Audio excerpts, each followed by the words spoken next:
On digital radio and 1089 and 1053 AM. The Two Mics on talkSPORT.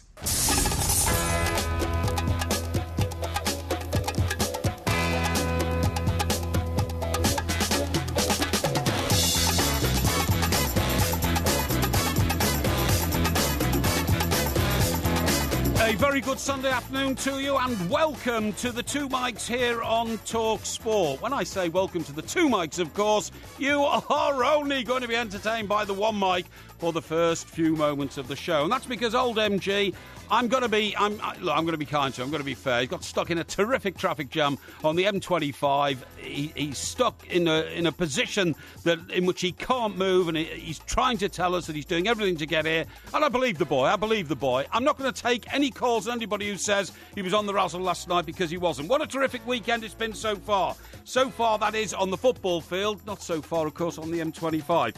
But it's been biblical rain down here this morning at talkSPORT Towers. That doesn't take away from what we've seen so far and what we're also going to see. Everton at Manchester City got a draw. Is Pep faltering? He's got Barcelona on Wednesday. Spurs at West Brom just about saw it through. Well, just about claimed the draw, of course, at the end of the game. Chelsea demolished Leicester. There's also some great and very interesting stories we're going to talk to you about this afternoon. That is Bob Geldof, now in a terrible, terrible challenge and a battle from a former bandmate who says he wrote, "I don't like Mondays." And I'm supporting a campaign to give police dogs and horses the same status as their officers in the fight against crime. We've got all that over the next 3 hours between now, 5 minutes past 1 and 4 o'clock. And believe me, the boy MG will appear like an apparition very, very soon.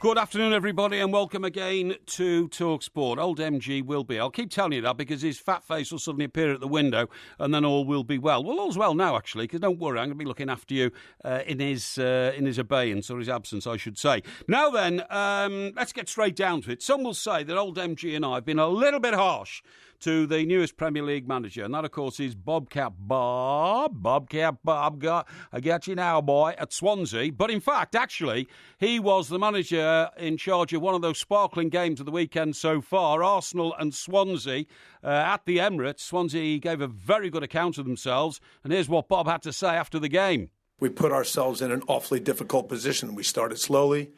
They start moving you around, and we're leaving bigger spaces than we wanted. The goals we give up are not good ones from our side.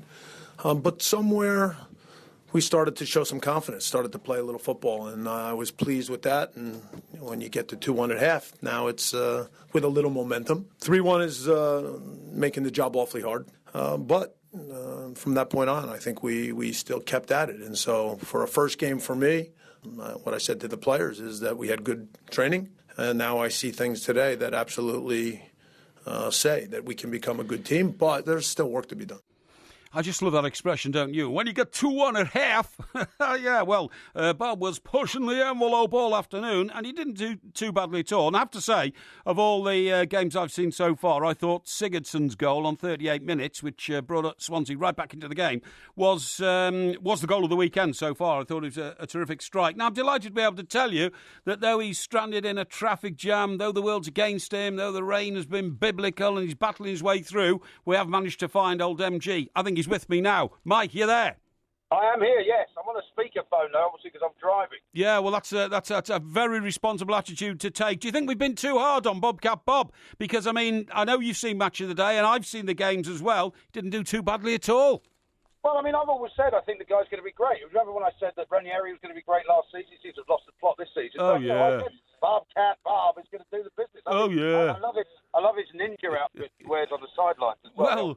Well, funny enough, that's been variously described in reports I've seen this morning as the milk tray man without the box of milk tray, and as something looking like an SAS soldier, on exercises, practicing and all that. But the guy I thought he looked like was that fella in the Crystal Maze. The guy who had the bald head and the bald guy, absolutely right. Yeah. I have to say, by the way, it's a very entertaining start to the show. I'm thinking of just driving around for the next 3 hours and listening to you, because I think you're doing a great job. I think that's a very good idea, mate, and I don't think too many members of our millions in the listening audience would disagree. Everton, of course, had a fantastic afternoon. Lukaku. Why do you object so much? Why do you object so much when I point out to people who the star of the show is when Lukaku is scoring goals? Well, it's not that I object so much. It's just that I find it astonishing that you've sunk so low in the football world that you now celebrate madly when Everton get a draw. I mean, Everton were in the lead. They should have won the game, shouldn't they? Well, listen, mate, when you go to the Etihad, where most people think that they're going to be the Premier League champions, you come away with a point. It's not so much us getting a point, it's denying them 2 points. Getting back to that Arsenal game, by the way, with Bobcat Bob, star of the show, Theo Walcott, again. I kept telling people at the start of this season, and I kept getting smacked down by, the so-called brains of Fleet Street. Theo Walcott, he's never going to quite do it. He has quite done it. And by the way, he could have had 4. Fancy it in the...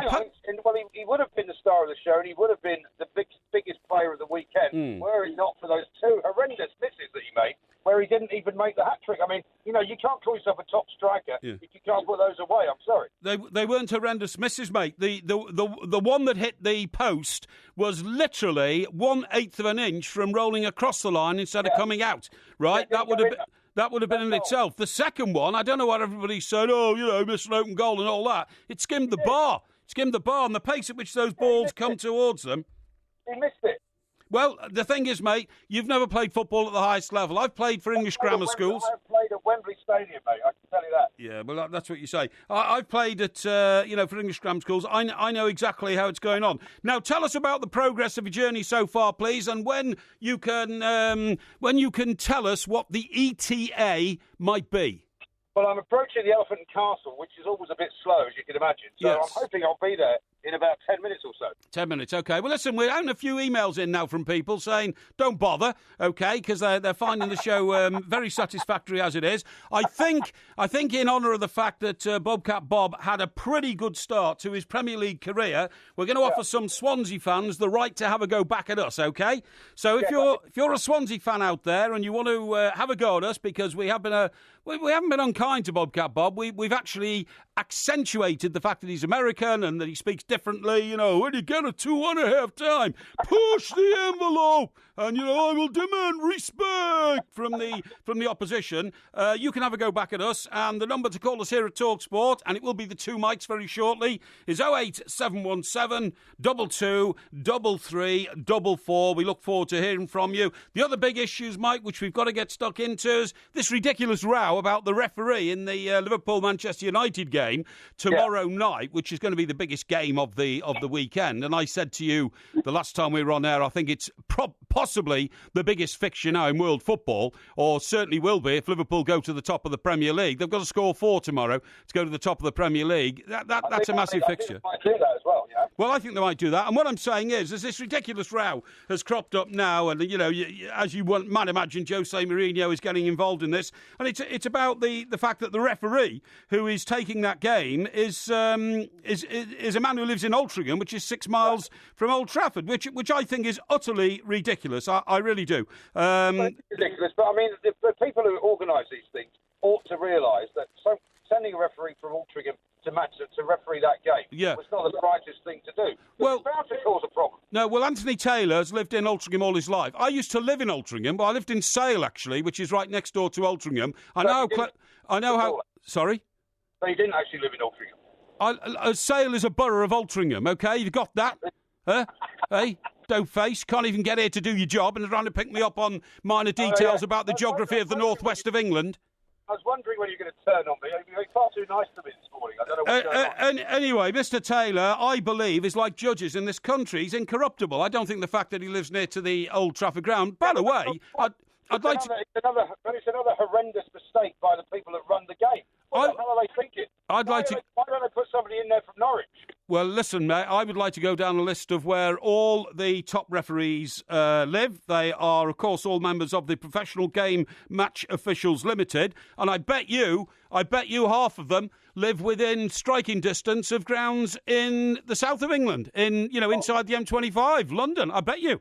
And that may be possible, but in this particular case, where Manchester United fans and Liverpool fans have such hate towards each other, they should have been more careful. Well, we'll discuss that a bit later. Listen, you just don't worry about anything except trying to get here. Not too many people are bothered that you're not here, but I will support the idea of you coming and joining me to make it the two mics. See you a bit later on.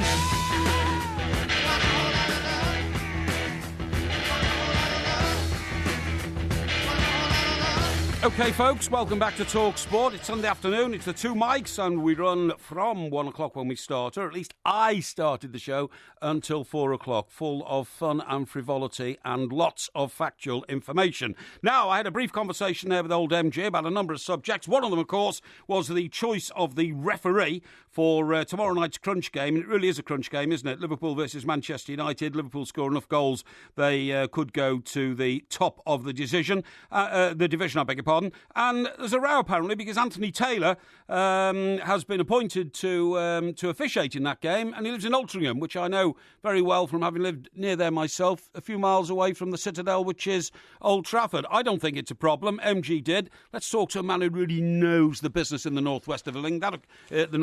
West of England, I beg your pardon. And that, of course, is our very own Graham Beecroft, who's with me now. Beaky, welcome. Kind. Hi, Mike. Very good indeed. Are you? Yeah, very well indeed, good. Mate. What do you make of this, Beaky? I don't think it's a problem. I think it's a little bit of a storm in a teacup. I can understand, why comments should be made on it, and I do think it's an awkward situation for Anthony Taylor, but all he's going to do is go on the pitch and see what he sees and referee what he sees. I'm convinced of that. And let's be honest about it. If he referees any Manchester United game, never mind a game against Liverpool, or indeed any Manchester City game, which he's entitled to do, then there is going to be, arguments about whether he favoured the other side because, he might be a Manchester City fan, or he favoured the other side because he might be a Manchester United fan, or vice versa. So it's the same with every referee, isn't it, really? They've got to go out and do their very best. Be completely unbiased, and I'm completely happy with it, I have to tell you. Yeah, well, I mean, you've made the salient point, Beaky, in this, which everybody else seems to have missed, and that is that, Mr. Taylor's been living in Altrincham for a very long time, and it won't be the first time he's ever officiated a Manchester United game. No, that's right. You're absolutely right. I mean, he'll have done that before, and I haven't heard any hubbub or any hoo-ha about it before. He's a decent official, not in the very top realms, in my opinion, but a decent official who is improving, and that's important. And by the way, just to nail this a little bit, very interesting that there was a Hillsborough Justice charity game sometime in the past. I'm not sure if it was this summer or the summer before. Who came to referee it? Anthony Taylor came all the way over from his home to referee that match in Liverpool. So it just shows you that he's a perfectly nice and decent sort of guy. Yeah, no, absolutely, and not only that, but I mean, I regard referees a little bit. I mean, you and I have been in our business a long time. We know that judges are deemed incorruptible in this world. Okay, I honestly deem referees in this country at the highest level incorruptible. I don't think there's any way that anybody can worry about it, but I suppose it's just Jose Mourinho getting involved in the mind games. Now, if that's the case, Beaky, does this show perhaps a little bit of a flicker in Mr. Mourinho's heart that he's approaching a massive game and his team are going to have to be right on the ball there to get something out of it? Yeah, everybody knows it's a massive game and a very, very important game. The Liverpool-Manchester United rivalry is second to none in England, I have to say, probably in terms of animosity.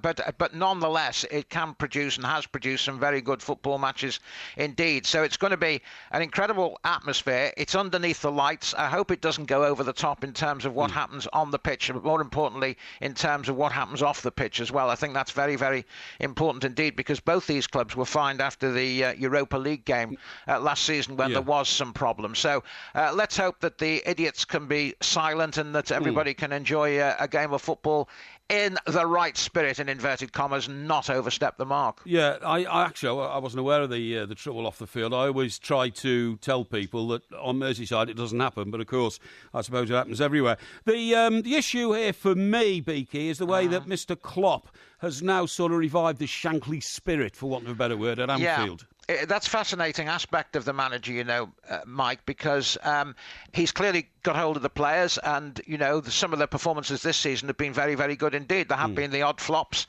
here and there, the first half against Swansea and the whole of the 90 minutes against Burnley when they were very poor indeed. But aside from that, they've played some lovely high-tempo football. And he's also tried to get the crowd really going. I remember interviewing him after a game, and he said the crowd...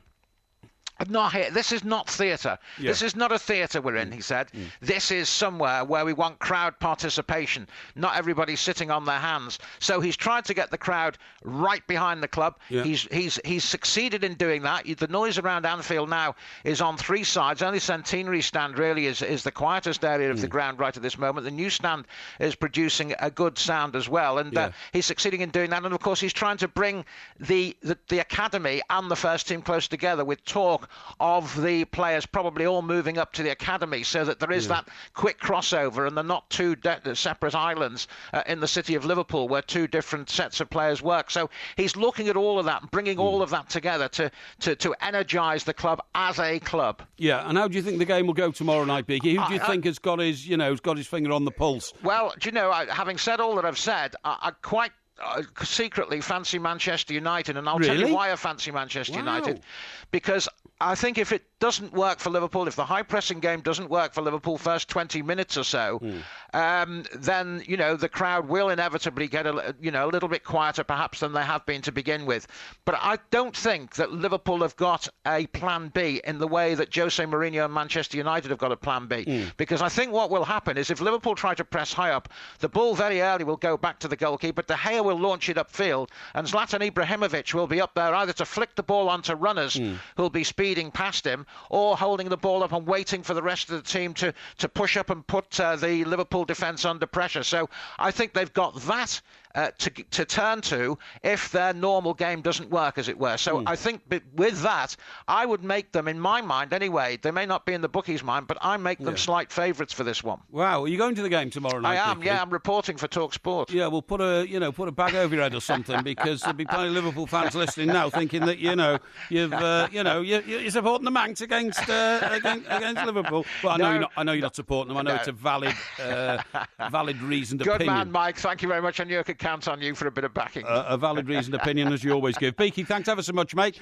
Really good to talk to you again, and it'll be very interesting to see, of course, what does happen at Anfield tomorrow night, and you may have hit on something there. Thank you very much indeed. Getting texts and tweets and all sorts of things about Bobcat Bob. This, of course, is Swansea's new manager, who I have to say, hold my hands up, because I may have been a little bit unfair in stressing the Americanism of the new manager. Well, he is, after all, American. He did manage the American national team for 5 years.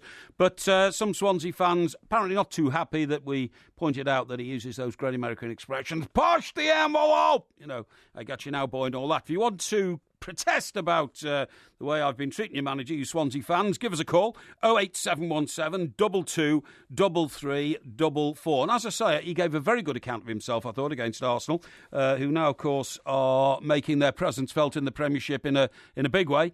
They've got 19 points at the top of the Premier League, same as Manchester City. Manchester City dropped a couple of points against Everton yesterday, but I would say Everton won the point off Manchester City. How can you miss two penalties in the same game? Well, unless our keeper's outstanding, which he is, but he went to the same place for both penalties, and expect to power on to win the Premier League, particularly when you're taking your team to your old team, Barcelona, on Wednesday. Tell me why I don't like Mondays. Tell me why I don't like Mondays. Tell me why I don't like Mondays. I want to shoot. The whole day down.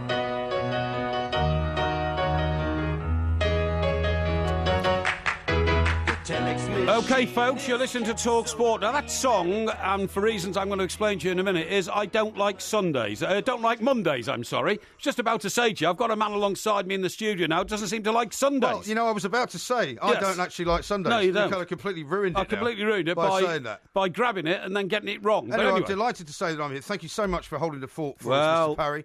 Believe me, did a mate. sterling job. And I can only apologise to everybody for being held up for such a ridiculous, there was some kind of accident on the M25. These things happen. These things do happen. My worry was I wasn't going to get out of it. I sat there for half an hour and the traffic didn't move at all. Yeah, well, a lot of people listen. We have millions of listeners here on talkSPORT. We're quite hoping that, actually, not only would you get stuck in a traffic jam, but the old jalopy you were travelling might break down. You get 2 flat tyres. I'll tell you what, it was overheating a bit as well. I was going to say, burst gasket, and you wouldn't be here. But anyway, you're here now, and that's great. And amazingly, people are calling me unprofessional. Well, Unprofessional, I don't know. I don't want to make any comment. No. We'll get round to that later. The reason we're playing that song, I Don't Like Mondays, is because there is a big row going on in the world of pop music, as there always is, and it's about who actually wrote that song. You won't believe it.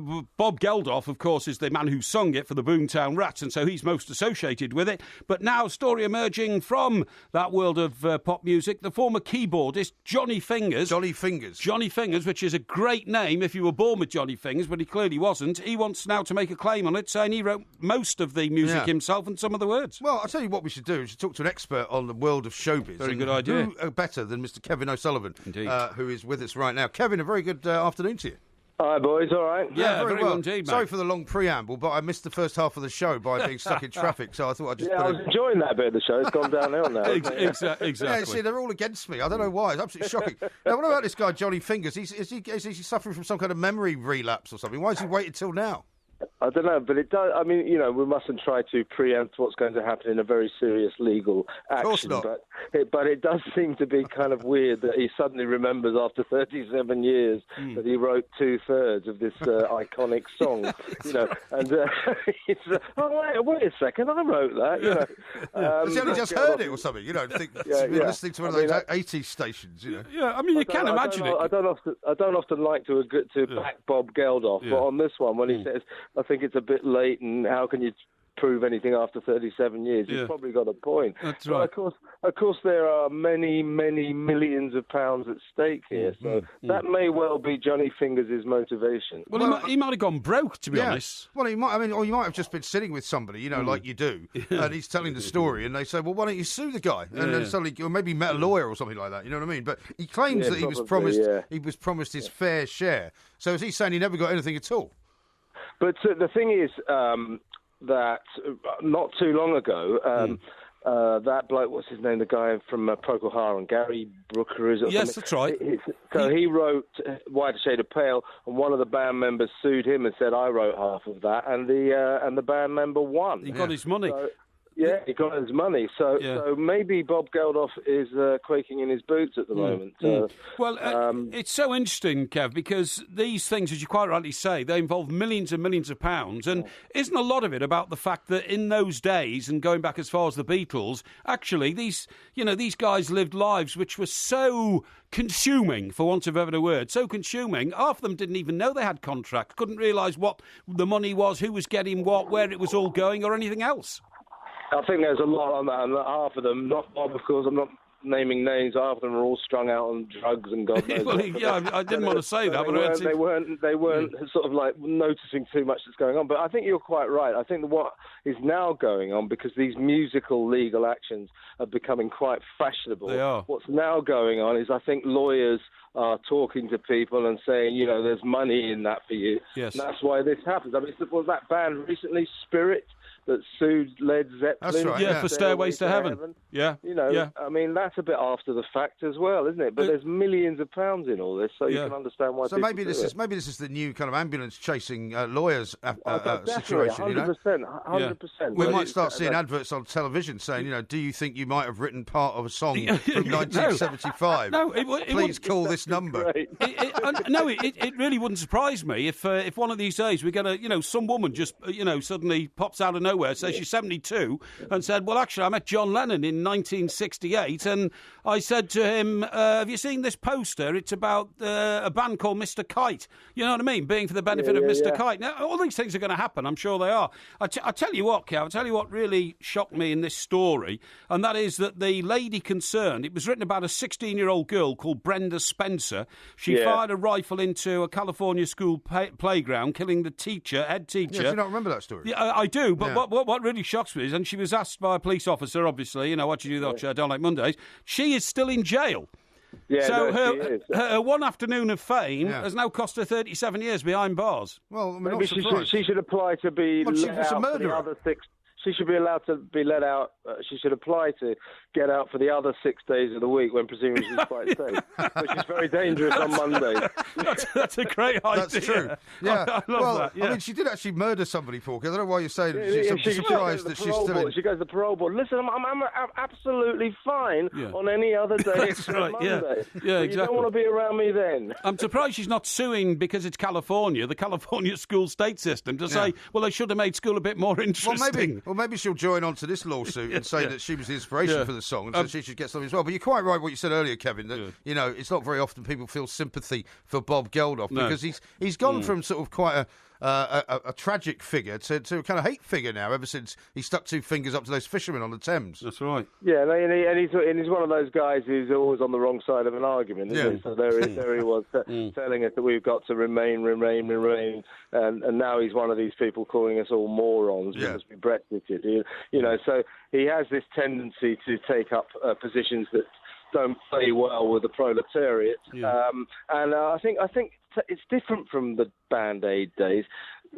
Everybody is sick to death of being lectured by politicians and celebrities, and he's the apotheosis of a sort of lecturing pop star, isn't he? A lecturing celebrities. Listen to me because I sang some stupid songs in the 1970s. Yeah, I mean, weren't you grateful? It's really important what I think. But weren't you grateful that Lily Allen proffered an apology on your behalf over in Calais, though?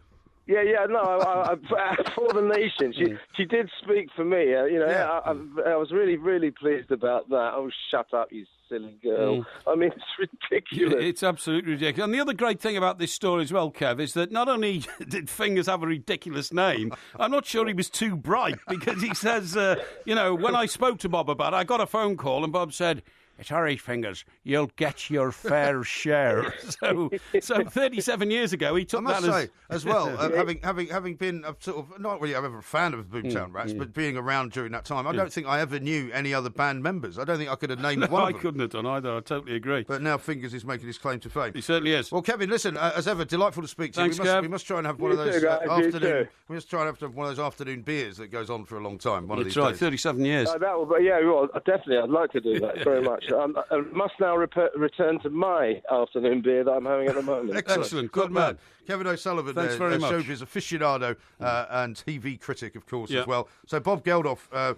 finally finds himself in a bit of shtuck, I'd have to say. Indeed. Now, once again, I've got lots of things to say to you, lots of things to catch up on that we haven't mentioned yet. We've got to talk about Bobcat Bob properly. Bobcat Bob! But, the ninja outfit definitely was a high point for me. We got Heroes and Villains coming up, some big football coming up, tomorrow. Oh, indeed. Well, which you were mentioning earlier, Manchester United against Liverpool. Sure. Or Liverpool against Manchester United, I suppose. Lots more to come here on the Two Mics, which has now been restored to the Two Mics. Yes, it certainly has. The Bob Geldof situation, right? Now, that song was written from a live incident, obviously. It's we've already relayed a news event, 16-year-old girl. Do you know that in the run-up to Christmas, that the bootleg Beatles are taking the Royal Albert Hall and they're going to sing the whole of Sgt. Pepper's from start to finish, and they will climax, of course, on the record that some would say was the Beatles' greatest ever, A Day in the Life. A Day in the Life, yeah. And, of course, that was also based on a real-life incident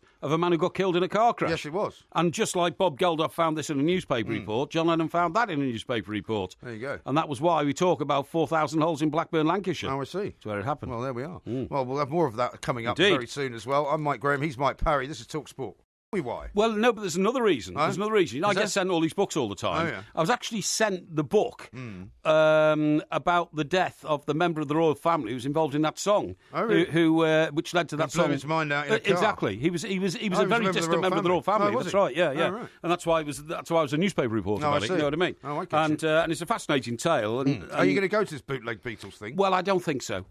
You know, if you do, and they do sound incredibly good. We've had them in this very studio, you and I, and their replication of and they Beatles look sounds, very similar to they, them as they well. look very similar, very good. But I do think you're watching Ghost. Yeah. You know what I mean? Right. That's the I find it a bit slightly weird. I mean, there's a lot of some of the venues that we play around the country. They quite often have tribute bands. They that do very well. They do because people can't afford to go and see the real band. You know, well, the real band doesn't exist anymore, like ABBA or whatever. Well, funnily enough, I mean, I saw an ABBA tribute band at some advertising do that I went to in one of the big Park Lane hotels. Yeah. And I'll tell you, if you went to the bar and walked back in, you would have sworn it was ABBA. Oh, I totally agree. You would have had no idea that it wasn't them. But they spend their life trying to perfect the sound of ABBA, so it's no wonder they get it right. That's their job. Now, how about this from Dale, who's tweeted in? I got a lot of tweets from people, very, very kind tweets, saying, I'm very unfortunate that we're stuck in traffic. For those of you who are calling me unprofessional and giving me a hard time, you get lost, because I'm not taking any of that. Well, I do think it's a little unkind. It's happened to me in the past. In fact, it happened to us both, didn't it, coming back from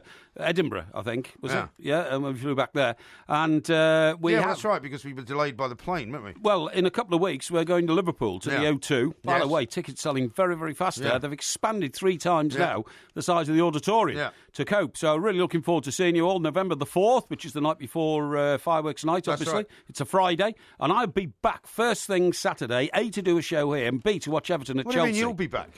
Well, we'll both be back. Well, we will both be back. Yeah, I've got some other plans to sort of leave me at the wrong station. Well, you know, if you I smell a rat here. First, my shirts disappear, right? Yeah, that's right. And then suddenly, you know, I come in and you've taken over the show. If you get up as fast as you got up in Whitley Bay to get the first train back, I did get up quickly. Yeah, well, only because I was banging on your door for half an hour. But I mean, you banged on my door, and within about 35 seconds, I was downstairs. It's the quickest change around I've ever seen in my life. But anyway, what I'm saying is, let's hope that we don't get a train that runs off the rails. Well, for obvious reasons. Well, let's hope not. You don't want a train running off the rails. You don't want that. We want delays or all that sort of stuff. We'll be back here the following morning, no problem at all. But these things do happen. And we were late back They from... do. And I do apologise, but, you know, it was not a problem. Absolutely out of my hands. Now, how about this one from Dale? Ask about Richard Ashcroft, the Verve and the Rolling Stones and Bittersweet Symphony, because that was a funny thing. Another one, was I it? noticed it. Well, what I didn't realise, actually, because somehow it had passed me by. But basically, there's a couple of sort of bits of Bittersweet Symphony which have been sort of sampled, as they would say, from, I think it's You Can't Always Get What You Want. What's some Rolling Stones song, anyway? Can't always get what you want. It's maybe that one. I'm not absolutely certain which one it is. I can't remember. But anyway, the Stones sued Richard Ashcroft, right? Yes. And so now, when you look up the Is Bittersweet Symphony the theme music for the Champions League? Is that the one? No, well, it's not the theme music for the Champions League. Yeah, but that's not the theme tune for the Champions League. Well, it's on the programme. It's the ITV programme. Well, they play it, yeah. Yeah, that's what I'm saying. But it's not the Champions League theme, is it? Well, it's synonymous with the Champions League especially for the Champions League, isn't it? Eh? Isn't the Champions League theme written especially for the Champions League? Sorry, what I meant was the ITV presentation of... well, why are you talking about the ITV presentation? Well, because... They don't do it anymore. No, I know they don't, but they did. That's where that's where that riff, for want of a better word, became very famous, didn't it? It was very famous before that. No, it wasn't. I'd never heard of it before It's a platinum-selling album. Oh, yes, sure. Anyway, if you look up who wrote Bittersweet Symphony, right? Yes. It now says Jaguar Richards. It doesn't say Richard Ashcroft, because the law was changed. Oh, really? And they were given the credit for it, which is a bit unfair, I think. Well, I think it's a bit unfair. I've never heard the Stones play that. Well, no, it's not their song, but because he used some of their music in his song, they get a credit on the writing of the song. Funny enough, in this, funny you should say that, because this is all adding up now. In this story this morning, Bob Geldof's defence is that he couldn't have written the music. He said, because I wrote it with 2 other songs in mind. Yeah. He said, I wrote it with Elvis Costello's Oliver's Army. Yeah. Oliver's great song, Army's on my mind. Oliver's Army's not on your mind, no. Yeah. Oliver's Army is on their way. Oh, is it? Okay, yeah. And Eric Clapton's... Boys from the Mersey and the Thames and the Tyne. Eric Clapton's song, which I thought was one of the worst I've ever heard, I Shot the Sheriff. You know, don't like that? A dreadful song. What's wrong with that? Well, if you listen to the lyrics, they're so ridiculous.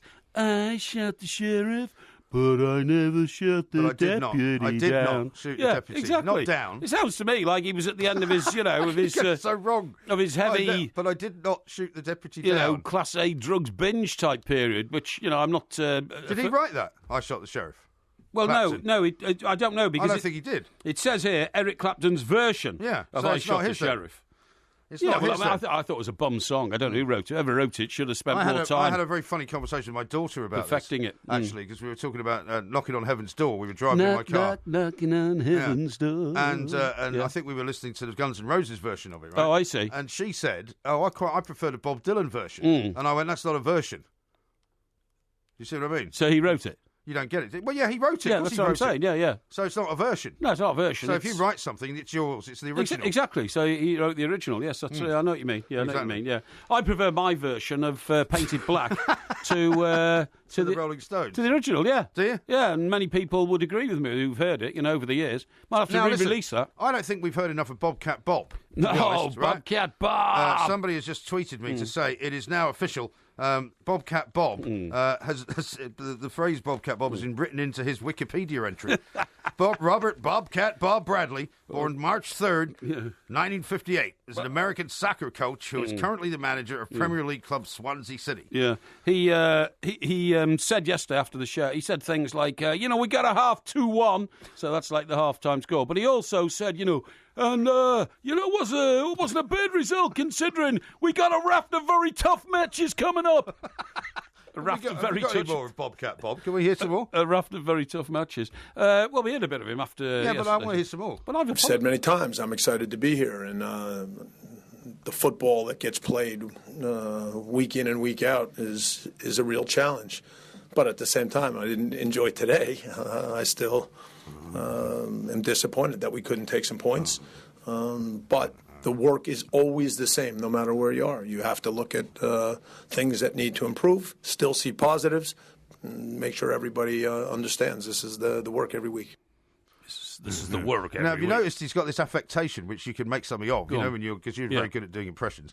While he's speaking, he's kind of mumbling under his breath as well. So he's going, so in between the words, he's kind of going.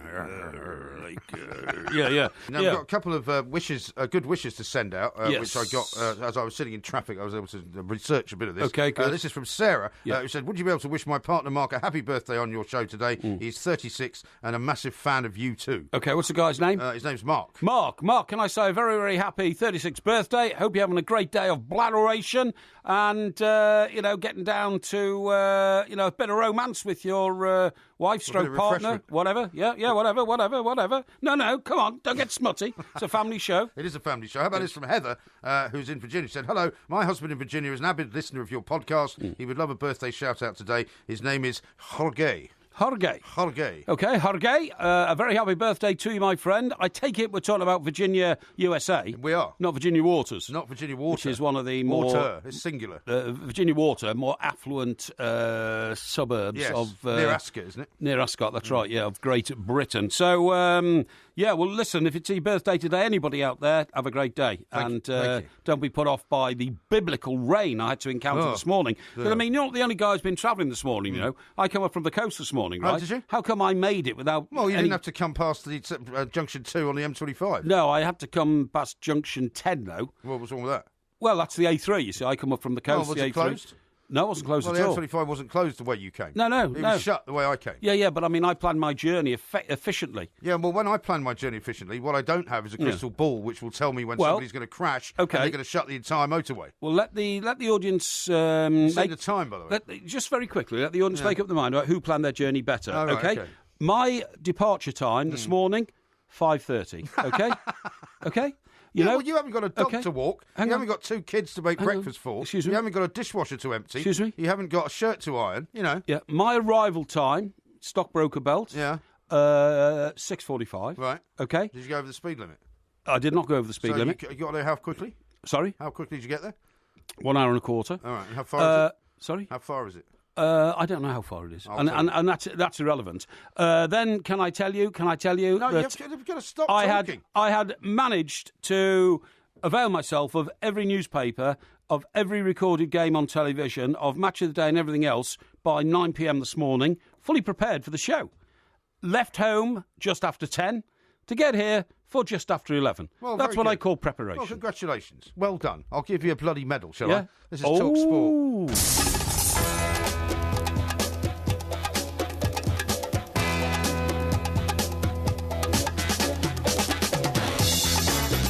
Good afternoon, I'm Mike Graham, he's Mike Parry. We are the two Mikes, fully restored to 100% power. We're pushing the envelope, Mr. Parry, because we're both here now. Thank you for... Show me respect! holding the fort for half an hour. Terribly sorry I was so late. I blame the traffic, and I've got a couple of confessions to make about that as well. Wow. Coming up, we'll be looking at all the football this afternoon, of course, including Graham Courtney up at Middlesbrough. And, of course, we'll be looking ahead to that big game tomorrow, as Porky mentioned earlier, between Manchester United and Liverpool. We will. We are the two Mikes. This is talkSPORT.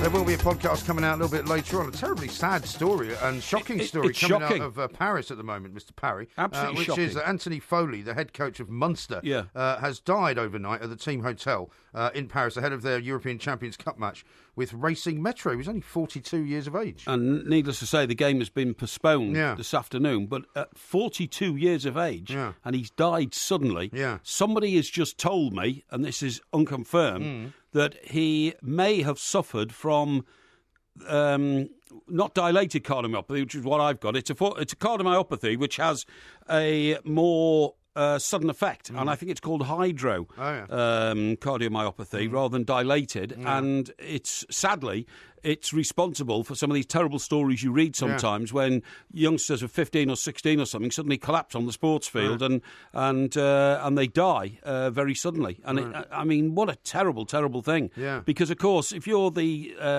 head coach of Munster, which are one of Europe's leading rugby union teams, you are a very fit man. Yes, absolutely. It's an absolutely shocking story. And terrible story. The statement here says the IRFU and Munster Rugby pass on our deepest sympathies to all of Anthony's family and friends and ask for privacy for the family at this sad time. Yeah. So absolutely shocking story. Yeah, totally agree. And very, very surprising.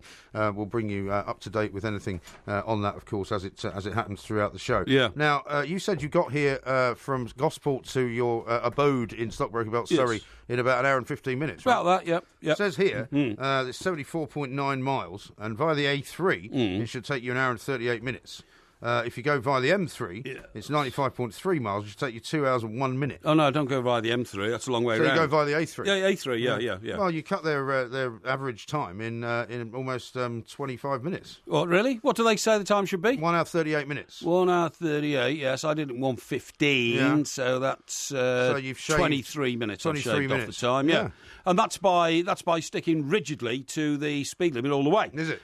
You see, what they factor in there is they factor sort of daytime driving, I see. where the weight of traffic slows the pace of your car down to about 55 miles an hour. Well, in my case, no miles an hour. Or no miles an hour in your case. Whereas in my case, because it was literally the middle of the night, or very closely to the middle of the night, there was freedom of passage on the byway. Yes. Well, as I said to you, it would be impossible for me to leave at 5:30 in the morning because I've got too many things to do. Yeah. You know, I can't give my kids... recover from the night before's excesses. No, not at all. I can't give my kids breakfast before they get up. Right? So you didn't have a drink last night then? I did have a drink, yeah. I had a couple of bottles of wine. And what time did you get to bed? And before you answer that, of course, we can check out the last recorded tweet that was sent out You could, last night. but you'd then assume that I went straight to bed after I sent my last tweet, which may not be the case. Yeah. I think it was about 2. About 2 o'clock? Yeah. 2 a.m.? Something like that. 2 a.m. Do you think that's, rather late? No, not really. You don't? I don't think 2 a.m. is at all late for Saturday night. Well, funnily enough, it might have been later because last night, in addition to all the celebrations in Battle, for the by the way, that was very exciting. It was very exciting. Although it got ridiculous. I mean, it was a ridiculous day yesterday because as we were walking up the hill, because we could walk to the battlefield. Yeah. It was roasting, right? So I decided not to bring a jumper. I just wore a shirt and a jacket. Yeah. By the time we got to the top of the hill and to oversee the battle, it had suddenly dropped by about 15 degrees. How come? But it just got very, very cold. But that's in the space of what, like 15, 20 minutes? In the space of 15 or 20 minutes. How can that happen? In fact, there was a woman standing next to me watching it all in a T-shirt, shivering so badly that somebody came up to her and said, "Look, I'm terribly sorry to intrude, but would you like to borrow this? I've got an extra cardigan." And people were there in T-shirts and shorts. Golly. And it suddenly suddenly started battering down with rain. Yeah. And got really, really cold. Well, I'll tell you what, the rain this morning was biblical. Yeah. Oh, biblical. But that night, because they always do it in Hastings anyway, they have a massive, very big firework display. Yep. On the night of the anniversary of the battle. I thought it looked great. Rather than Guy Fawkes. So, but we were going to go to that, but because the rain was so horrible, we just decided not to bother. I do not blame you at all. So I could have been later than 2 a.m. I do not blame you at all. That's quite the right thing to do. I have got one confession for you, though. Yes. As I got very, very close to the office here, and as people will know who listen to this show, it has been completely and utterly kind of carved up. All the roads around here have been carved up for the cycle superhighway and all the rest of it. Oh, it's terrible. And it was about 25 past. Right. And I was, I'd been sitting in traffic for 5 minutes. Yes. And I thought, I'm going to be sitting here for another 10 minutes. Yes, that's right. If I don't take some evasive action. And I was about 5 feet from where the bus lane ended. Right. And where where you can turn left. And I'm afraid I drove in the bus lane. Well, I don't blame you, to be honest. I didn't have any choice, really. I don't blame you. So much of the road now is off limits to drivers who pay for what the roads are. It's our taxes. 71% of the price of a litre of petrol is tax. We're taxed in the road tax for the cars. We're taxed on the purchase of the cars. We're taxed by local authorities to build the roads. It's an absolute disgrace that so much of it now is off limits to motorists. It does my head in that... a lobby like cyclists, and all the time now people are getting wise and they're going out, where they live, and they're saying, look at this traffic jam on this one column of road,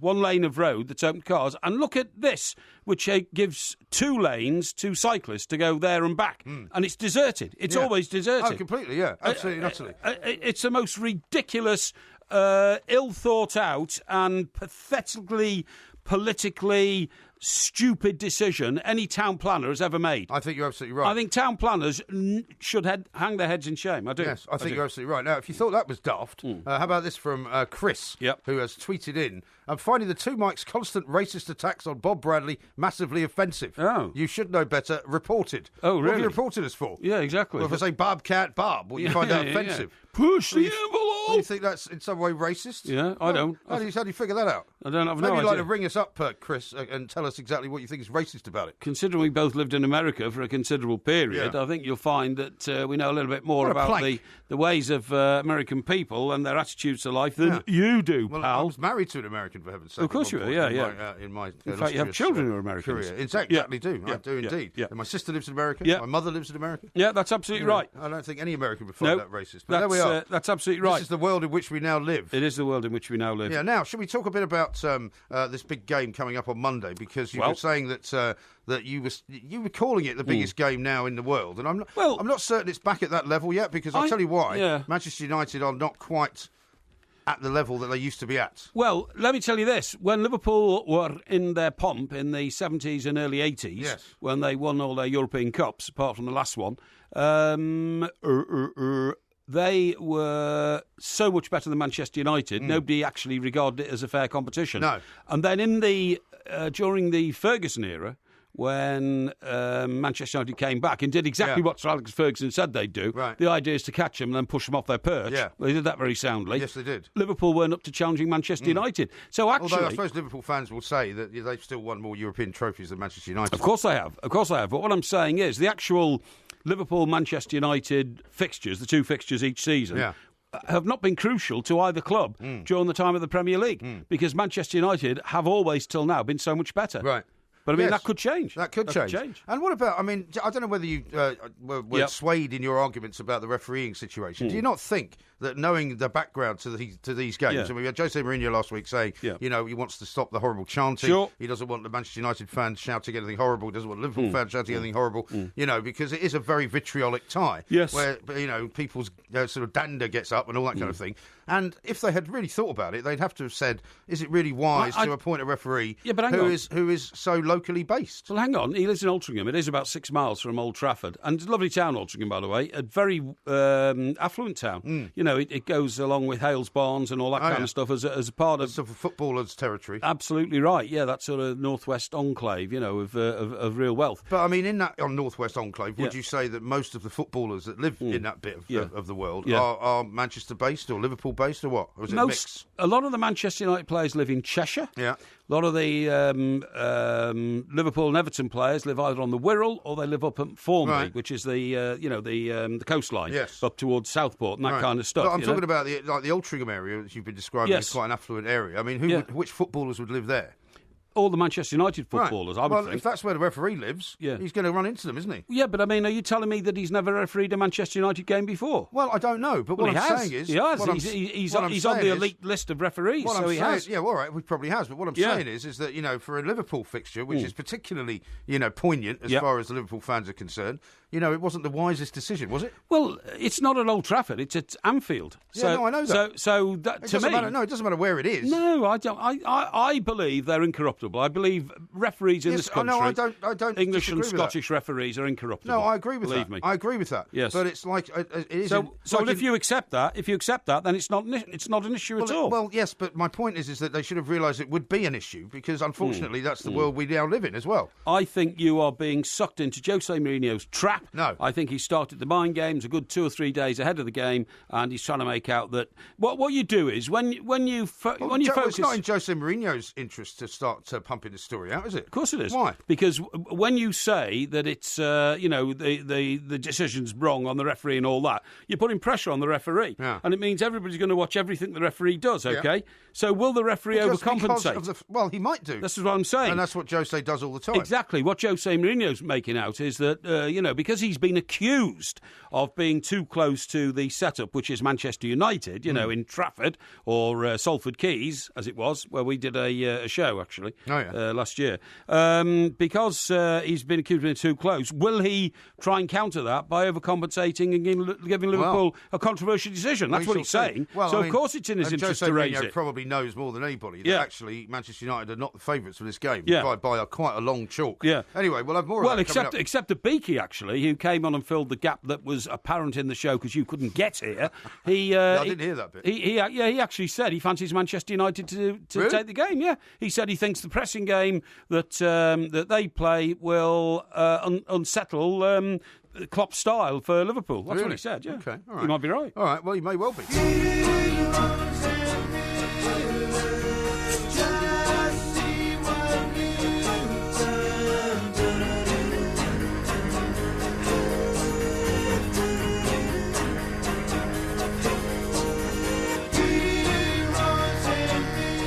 Why are we doing this here? Sorry? Why are we doing this here? Well, because this is where it's factored into the show. Last hour of the show, don't we? Well, I'm sorry, we've got better things to do in the best hour of the show. Why have you deliberately arranged it before Not at all. I've actually had a chance of putting heroes and villains together? Not at all. You should have had a copy of the running order as you came late into the studio. Yeah, but I didn't know it was going to be in the second hour of the show. You should have applied yourself to it. Well, in my case, it's the first hour of the show because I've only been here 45 minutes. Well, that's true, yeah. So, heroes and villains, right? This is...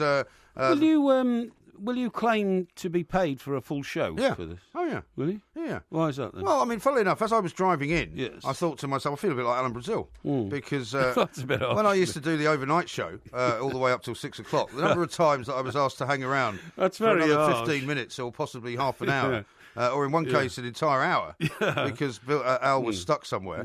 I figured, well, that's kind of swings and roundabouts, then, isn't it? That's a bit harsh, but I mean, I'm not saying he does it on a regular basis or anything. No. But I just thought that really, because of the stress and pressure put upon me. Well, you're going to take the extra bunts, are you? Well, I think they should take half an hour's pay off you and give it to me. Don't you think that's fair? No, absolutely not. I think that would be an outrageous thing to do. Yeah, shocking. And I thought the solidarity that you started the show with, yes, where you said you weren't going to be, give me a hard time. No. I was quite shocked by that. Yeah, okay.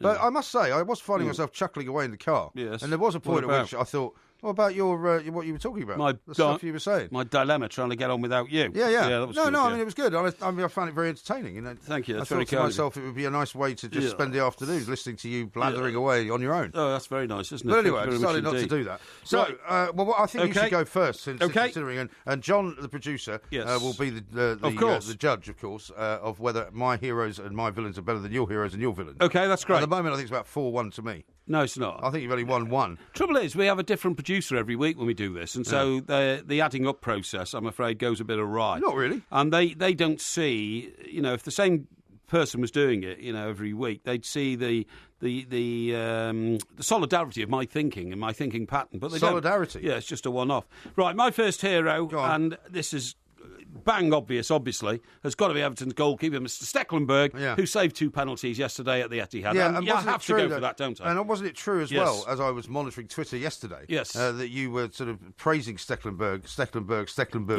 over Twitter, and then Manchester City scored like almost immediately. well, I mean, so it doesn't matter. The Porky Jinx was still in full flow. He saved 2 penalties before they got anywhere near it, mate. So don't worry about that. Well, I'm not worried about it, but that's exactly why Everton should not be celebrating a draw, because actually they should have lost. Yeah, no, they shouldn't. Right. Well, they didn't anyway.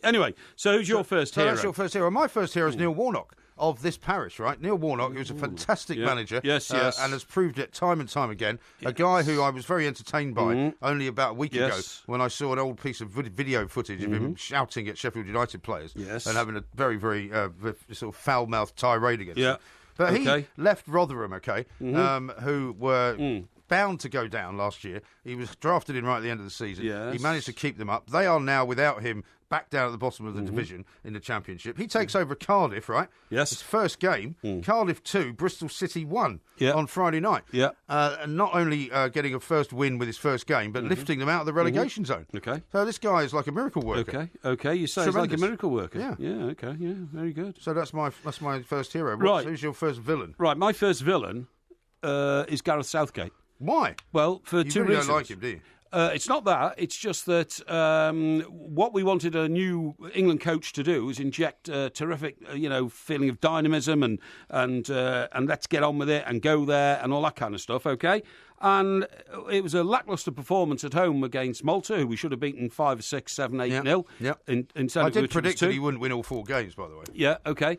Well, you're certainly right in that one. And we then go away to Slovenia and an insipid draw. Yep, very insipid. Which didn't do us any good. No. But now I read this morning, and I find this astonishing, he's gone all philosophical again, and I hate all this. Yeah. I mean, one thing I would have said about Sam Allardyce was he called a spade, he right? Did. And he just wanted paying for it. he wanted paying for it, and he wanted paying more for it. But I mean, at least he was rather direct in the way he got his views over and where his views came from. But listen to this load of garbage. Gareth Southgate has asked Olympic coaches for advice over his England job bid. The interim 3 Lions boss said, "I do a UK sports course and it's helpful as Adam Peaty's coach is," and I'm sorry, I'm just turning now to the page on my my document here, which has brought me this information, which I find, quite extraordinary. The England coach has to go and do this sort of thing. He says, is there Laura Trott's coach, Steve Borthwick, and Simon Amor from England Rugby, as well as the coach mentors on that course. He's taken advice from all of them. It's helpful talking to them because they're seeing it from the outside. I don't want you to see anything from the outside, Gareth. I want you to see it from your perspective and from the inside. That's what I want, honestly. Absolutely right. Yeah. He's not exactly setting the heather alight, as you would say. Exactly. And I think, despite the fact that that his team is sort of lacklustre, you'd like to think the England-Scotland game would be a good one, but Scotland are so dire now as well that Gordon Strachan may be out of a job very soon. I think he's on the verge. But can you imagine if Scotland beat England? I think he's on the verge. Yeah, it could well be. I mean, there's no reason to start imagining that because it probably won't happen. I think it will. And I think you're imagining trouble that probably won't be there. I don't think it's going to be the result against Scotland. I think, again, it's going to be the quality of the performance, Absolutely right. Yeah. Now, my first villain is Tony Bellew. Right. Tony Bellew, Evertonian, great boxer. Sorry, did you say villain? Villain, yes. Tony Bellew? Tony Bellew, villain, yes. Tony Bellew won? Yes, I know he won. But what did he do after he won? What did he do after he won? He celebrated his victory. Do you know what he did? Yes, he called out David Hay. Yeah, he went running over to David Hay. Yes. Laid down a challenge, right? Said that David Hay was an idiot. Really, for me, I just thought he went completely over the top. He didn't need to do that. I mean, David Hay is a thorn in a lot of people's side, right? He's been a problem at various press conferences in the past. He's been involved in incidents in the past. Yeah. People who know him say he's a great guy. But I just don't think boxing needs this kind of thing. Tony Bellew's a great fighter. He won working very, very well last night, and he should have just been more dignified, and he should have held his tongue and not made himself look like such a fool, because I think he made himself look rather childish and silly. Really? Yes, I do. Because I was going to name Tony Bellew as one of my heroes, but now that you've named him as one of your villains, I'm not going to. No, John will be the judge. You got a second hero to do. Second hero. My second hero. Yeah. Is Gary Neville. Gary Neville. What, again? You've come back to Gary Neville. Why back to? Well, because you admitted and agreed with me that his move to Valencia was a very bad idea. And in fact, he's now damaged his kind of his currency, if you like, as a pundit. Yes. Well, you may say that, but no, I never said he damaged his currency as a pundit. I said damaged his currency as a coach. No, I think he's damaged his currency as in every way. Well, I don't, and this is why I've known him as a hero, right? Yes. He says here, I will never be a coach again. He says, people will say, I've chosen punditry over coaching. No, I've chosen business over coaching. I would love to have been at Valencia for 18 months. In the next 5 years, I'll be concentrating completely on business, on Salford City and on some educational projects in which I'm involved. That, to me, is a victory. He's decided, look, I had to go at coaching, right? Everybody knew that I wanted to have a go. I put myself out there because I said if I don't, then I can't hold my head up high. He's gone and done it. He admits that it was a failure. He says he's not doing it again. I honestly think that is, really first class, that you accept your limitations in life, and he thinks he's got some in coaching. Yeah, well, so he finally agrees with me as well, then, about his coaching career. Anyway. Well, I've no idea, mate. Yeah, well, he does. I've no idea whether he agrees with you or not. Well, because you were the one who said that this man can do anything and he will be great at whatever he does. Yes. And it turned out it wasn't quite the case. No, I don't think he's now realised that. My second hero is what I have to do now, and it's going to be FIFA. Yes.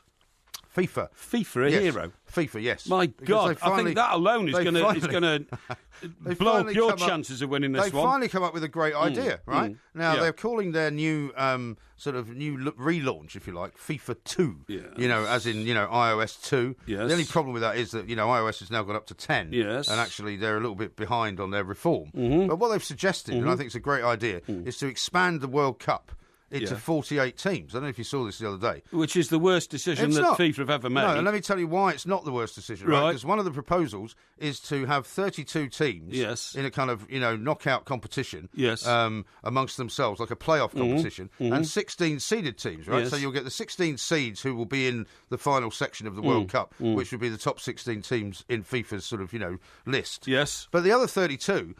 It would mean that they're playing each other instead of having these ridiculous sort of mismatches where you get the early stages of World Cup matches, where a minnow takes on Spain or Argentina or Brazil or something like that. And so actually they would have more chance of taking part in it. More people would get to watch the World Cup. More countries would get more money to play football, and I think it'd be a great thing.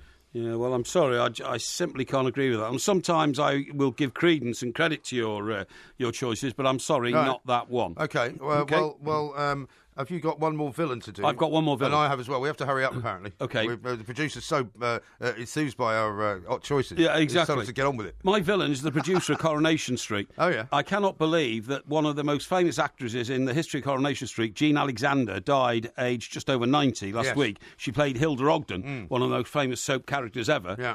And amazingly and ridiculously, they're going to actually refer to her death within the script of the show within the next 2 weeks. And Ken Barlow, who started on the same, on very day one of Coronation Street, is going to start telling everyone in Coronation Street, have you heard about Hilda? Oh, yeah. Ridiculous. She hasn't been in the show for 30 years. I'm sorry, I think it's a nonsense. Yeah, that is a bit daft, isn't it? It's a nonsense. That does seem a bit daft. Funny enough, we got a text here from Kathy in Telford who said it would be nice if you could give Jean Alexander a mention, who sadly did pass away. We'll never forget the scene in the Rovers singing Wish Me Luck, her last scene ever. That's a good point. Well, my final villain is King Harold. Right. It was a big historical weekend down in Battle, of course. And if King Harold had not been such a plank and had actually won the Battle of Hastings, our country could have been very, very different. He would have been seen as a great warrior king of the Anglo-Saxons. Our country turned out pretty well after the Normandy invasion. The Norman invasion? Yeah. Well, yeah, but we could have been very different. But it could have been very different. How different? Well, he was the last proper English king. We haven't had one since. Well, I don't agree, because he mostly spoke French anyway. Harold. King Harold was the last ever English king in this country. No, that's rubbish. It's not rubbish. It is utter rubbish. It is not utter rubbish. We ended up with a pseudo-German queen in Queen Victoria. Yeah, well, that's what I mean. We haven't had an English person. Most people think she spoke with a German accent, by the way. There's no record of her voice. We haven't had an English person on the throne of this country. So Henry VIII wasn't English then? No, he wasn't. Oh, wasn't he? No, he was descended from a lot of other families.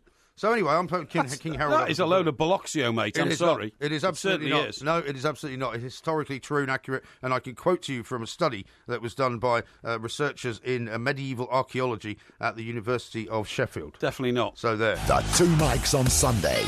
Kick it on talkSPORT. Crazy, but that's how it goes.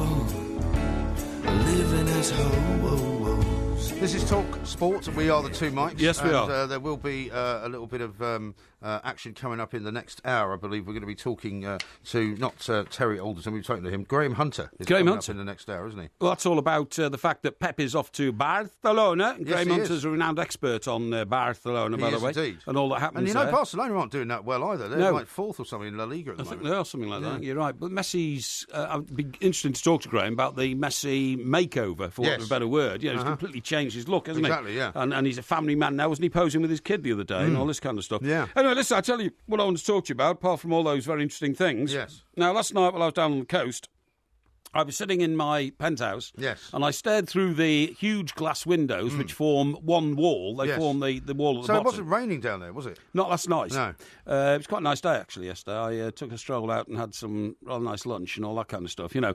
And anyway, the point of my story is... Nice lunch? Yes. Was that sort of a long lunch you had?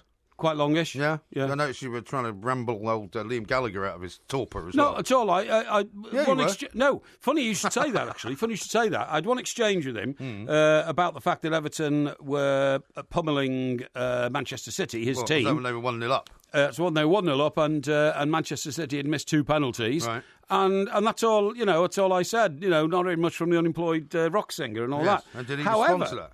No, I don't think he did. No. I mean, to be honest, I don't ever expect him to respond again to me after the vileness of the last response. I think he's probably ashamed. But anyway, the point of my story is, I noticed this morning that all sorts of people had wound him up last night with all sorts of accusations of, you know, him being unemployable, about him, you know, having been Well, do you know why they did that? retired. Did you see the tweet that he put out sort of earlier in the weekend? What was that? It was a picture of his brother Noel in a supermarket buying some milk. Oh, okay. And so he was making fun of him, basically. Yeah, and he started calling Noel the man who created ABBA and all this kind of stuff. And all that sort of thing. And potato and all that kind of stuff, yeah. So, well, I think he takes the view that Noel's become very boring and middle class. Yes, I think he does. Settled down, I think he does. Which is kind of what most people do. Liam obviously still hasn't quite grown He's 44 up. now. He still hasn't quite grown up. 44, I noticed. I mean, he thinks he's sort of the kid from Manchester. Yeah, you know, right, like going around nicking cars and, you know, going mad out. For it, going mad out, for yeah. it. I mean, really, it's a bit sad, isn't it? It is a bit. And I think he's lost as well. I don't think he's got an image, you see, because he isn't a rock singer anymore because nobody wants to... Well... Can you imagine how he must feel? I mean, Noel Gallagher's sort of solo career has totally taken off. Exactly. Right? In a way that, even Oasis... High Flying Birds. High Flying Birds. Yes.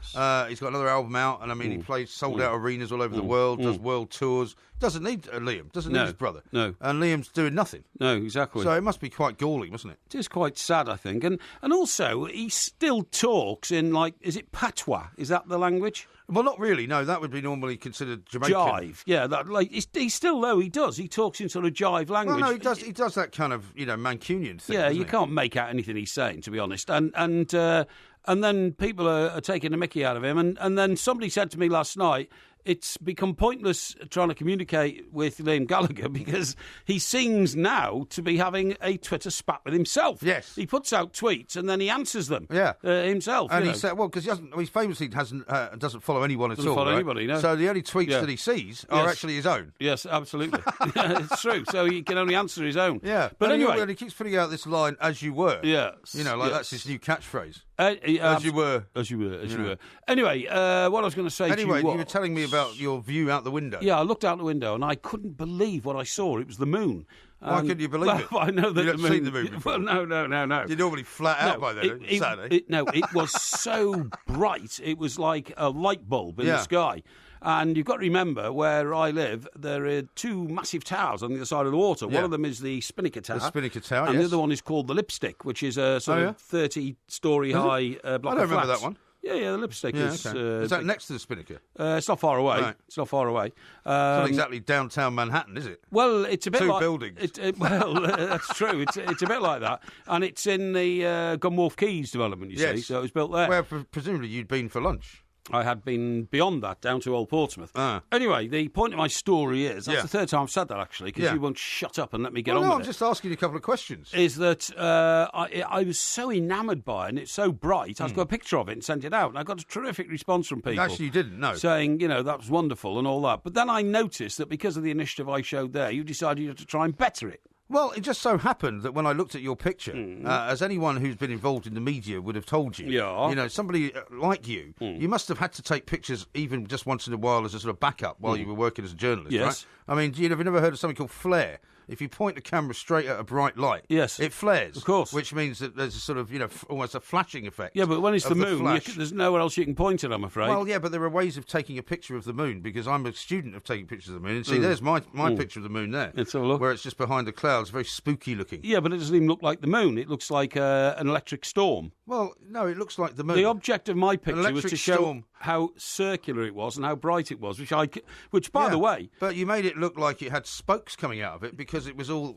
sort of interfered with by the flashing of the light. That was for dramatic effect, and I thought it came off very well. No. Anyway, let me just finish, because I then learnt this morning, doing some research, that actually what I saw last night was the moon at its closest and brightest it will be this year to Earth. Have you noticed, by the way? It's considerably closer. It's about like 1,300 miles closer than normal. But have you noticed that in the last, say, 2 years, suddenly we've got all these different kinds of moons? I mean, we always knew about there was a harvest moon, but now we've got a strawberry moon. Green moon. We've got a blue moon. We've had a red moon. We've had a green moon. I don't think we've had a green one. Yeah, honestly, yeah. Well, I've never heard of that one. Well, I know. But anyway, but we seem to be being now told that there are different types of moon that we can see. Yeah. And it can be brighter, it can be bigger, it can be nearer. Sure. All of those things. Why did we not know that 20 years ago? Well, I don't know. It's it's an ignorant passage in my knowledge. Is it? Really? Yeah. What, you mean if I gave you a quiz on the moon, you might not do very well? I'd do very well. Would you? Yeah, I know lots about the moon. Maybe we should do that this week. Maybe think about that this week. Quiz on the moon. But listen... You've also said in the past, by the way, that it was a waste of time going to the moon. Of course it was. Men landing on the moon was a waste of time. It was. Well, why are you now suddenly so fascinated by it? Well, I'm fascinated by it as an object in the sky. I'm not that fascinated about sending people to climb up on it, because nothing came of that. It was a waste of time. Well, that's not true. It is. No, we learned, first of all, many things. We learned about moon rock. We learned about what the moon was made from. And that led to a cure for cancer, didn't it? No, well, not because everybody told us it would. That's a ridiculous thing to say. No, it's not. That's why people say, we've got to go to Mars. Right. Well, we might find a cure for cancer. This radio show doesn't find a cure for cancer. Does that mean you should do away with it? No, don't be ridiculous. This radio show is there for people to take in as they wish. Millions of them out there, make their mind up whether they actually like it or they don't like it, or it provokes debate. Yeah. It doesn't provoke debates for a guy walking around on the surface of the moon. Well, of course it provokes debate. And aside from anything else, what it taught NASA was how to send people into space, because they hadn't done an awful lot of that before that. So as they found a place to send them to, that was a very worthwhile exercise, because they got better and better at it. Should have spent all that money on the space station where you can actually do scientific experiments. Yeah, but the point is that the moon landings and the moon projects and all of the Apollo stuff led to them setting up a space station, which they would never have been able to do without that. I don't think Anyway, let me read you this from Stephen in Hull. Yeah. He says, "My name is Stephen Hull. I'm not from Hull. I'm from Belfast, Porky. Okay, you plank." Yeah, all right, Steve. Well, whatever you want, pal, but just don't send me misleading tweets in future. Now, what I was going to say about the moon is that... You're still going on about the moon? Well, there's something going on about the sun at the moment as well. Really? Now, let me tell you, yesterday, I'm not joking, when I was walking over down in Old Portsmouth and round there, this is next to Portsmouth Harbour, the sun was so low in the sky. Was it? It was literally... Was it sunset? No, this is you idiot. This is in the mid-afternoon. Oh, right. It was so low it was about lunchtime. About what 1 time o'clock. was it? 1 o'clock. Are you sure? 1 o'clock p.m. The sun was so low in the sky that it was literally bouncing off the pavement and blinding me. It actually literally wasn't bouncing off the pavement. Well, I mean, literally the rays... bouncing off the pavement means it's literally bouncing off the pavement. The sun rays were hitting the pavement, coming back up into... Was the pavement wet? Into my line sight. No, it wasn't actually. It wasn't. It was just white. Uh-huh. And I'm not kidding. White? Now, I used to think... Why is the pavement white? Because the paving stones are white. Oh. Now, I used to think that the problem I had with the sun was the effect it had on my skin. Which it does have, because of course I was a ginger child and I've still got loads of freckles. And it. What's your problem? A ginger child. Yes, that's right. Yeah, and it affects the absorption I always think rate. of you as like about 5 years old with a beard. No, it affects the absorption rate of sun rays, gamma rays, aren't they? Into your skin and all this kind of stuff, because you got gamma rays. Yeah. I'm sure they're gamma rays. Yeah, they're different skin. Anyway, I've also realised now that the extreme brightness of the sun at this time of the year literally makes me literally? No, it doesn't make me unbalanced. No. It affects my... No, it affects my balance. It does. Well, I think it's probably the 2 bottles of Pinot that are affecting your balance. No, it affects... And your line of sight. I have to literally sort of battle through this. Yeah, Literally. I have to battle. Have you seen the time? Through literally. This almost like this cloud of bright white matter to be able to walk in this sort of sunshine. Dear God. Yeah.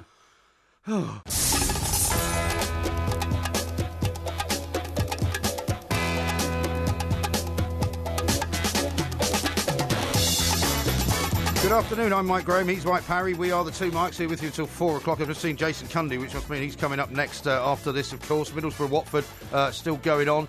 It's been very chaotic. We'll be going to Graham Courtney up there as well for an update. Also, later on in the show, we'll have the Porky Sermon, and Graham Hunter's going to join us over in Spain to look ahead to Pep Guardiola's return with Manchester City to Barcelona. You can call us 08717 22 3344. You're listening to Two Mikes here on talkSPORT.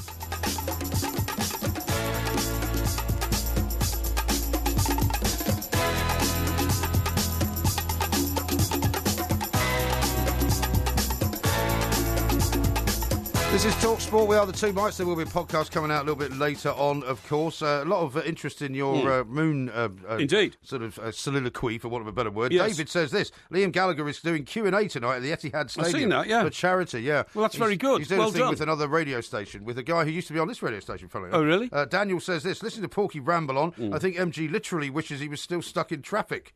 Rodney. Well, yeah, and I think so do millions of listeners as well. Oh, I wish that I was stuck in traffic. And how about this? Hang on, Rodney says, gamma rays, is the sun going to turn Porky into the Incredible Hulk? What is he on about? Yeah, well, they are some sort of rays, aren't they? They're certainly not good for the skin. We all know that because you're talking about ultraviolet, ultraviolet, you get sunburn. Here, there's one here which not says... gamma rays, though. It says, Porky is unbalanced when the sun is out. He's hardly sane when the moon's up either, which is a bit harsh. Yes. But, I mean, what I'm trying to make out is that I find it very hard to survive in bright sunlight. And if somebody said to me, "Oh, why don't you buy some sunglasses?" Well, funny enough, funny you should say that, but it's not that funny. No, I did look after that situation. Last time I got a new pair of very expensive glasses, I said, "I need a second pair, please." Right.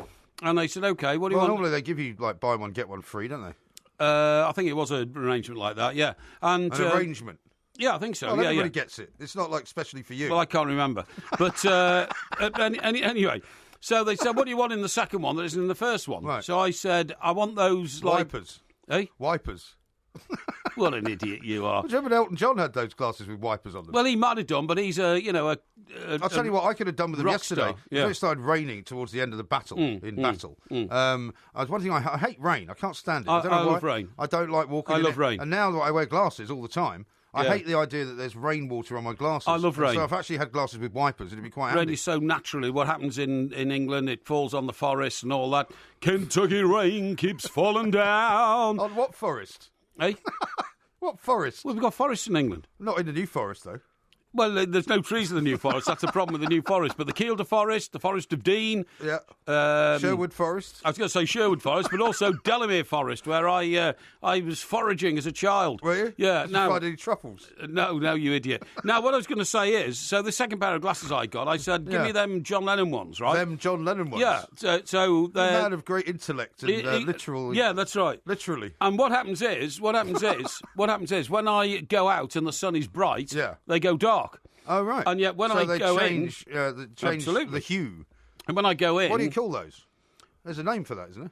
Well, there must be, but I don't know what it is, because I'm not an ophthalmologist, am I? What a what? Ophthalmologist, which is what they used to call opticians. So what happens is then you come out of the bright sunlight and you go in, but then... It's all weird because then you're looking at a darkened room when you want to look at a lightened room. Well, doesn't it change? Yeah, but it takes a bit of time. Yeah. It takes a bit of time to adapt back. Those tunnels that you go through in America, I don't know if you've ever driven through the tunnel that goes underneath Baltimore, which is a massive tunnel. No, I haven't. I can't remember what it's called, but it's got big salt mountains on the side as you go in. I've driven through Baltimore. But yeah, well, you must have gone under the tunnel. I must have done, I suppose, yeah. But they've got a big sign saying, please remove sunglasses. Because, oh, really? Because normally when you're driving in America, the sun's very bright. Yes, it's true. A lot there. And yeah, it's true, because if you go in wearing sunglasses, you suddenly can't see a thing. Not good. It's very dangerous. Not good. It is very dangerous, indeed. Ben says... But as usual, you've skewed the whole purpose of what I was trying to talk about in the effect that the sun can have have on people, trying to help other people, when you, of course, see nothing but mirth and mockery in it. Will says, Porky never said a truer word. Admitting it to it is the first step. I'm unbalanced. No. Literally. No.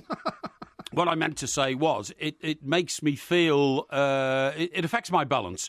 Walking in very bright sunshine affects my balance. I sometimes get the sensation that the next paving stone I'm going to step on is 3 inches lower than the present one. Why you see are the what I paving mean? stones white anyway? I've never been anywhere where the paving stones are white. Oh, come on, there's millions of places in the world where there's white paving stones. Where? Well, everywhere you go, there's white. Well, there aren't any in this street. What colour do you think paving stones Well, they're are? usually a sort of grey colour, aren't they? Yeah, well, they get grey after they've turned from white. They've never been white. They're always white. When you first get them, they're white. The paving stones have never been white. Paving stones are white until people walk on them, and then they become someone grey. to send me a picture of a white paving stone. Yeah, well, I hope that you will. Please, could you help me out there, please? I've never seen one. This flakehead here thinks he's never seen a white paving stone, when, of course, if you've been to anywhere decent, like the sort of places that I go to and millions of our listeners go to, you'll have seen white paving stones, OK? Neil says this, Apollo moon landing is one of man's greatest achievements. We should send Porky there. Well, you say that, but, I mean, I'm not even sure... Oh, there's a nice picture of us just been put out by the delightful Emma Graham. Yeah, she's just turned up to say hello and brought me some brownies. Nice of her, wasn't it? Very nice. Well, brought us some brownies, actually. She has indeed, yes. Very Thank nice. you very much. And what about this one from Denise, who says, Porky's fascination with the moon is quite apt, considering the Latin for moon is lunar. Hashtag lunatic. Well, no, that's why we had lunar landings, and all that kind of stuff. Hey, by the way, didn't Chester play this weekend? Played Southport, 1-1. 1-1. It was a qualifying round of the FA Cup, I think. Is there a more boring tournament than a qualifying round for the FA Cup? Well...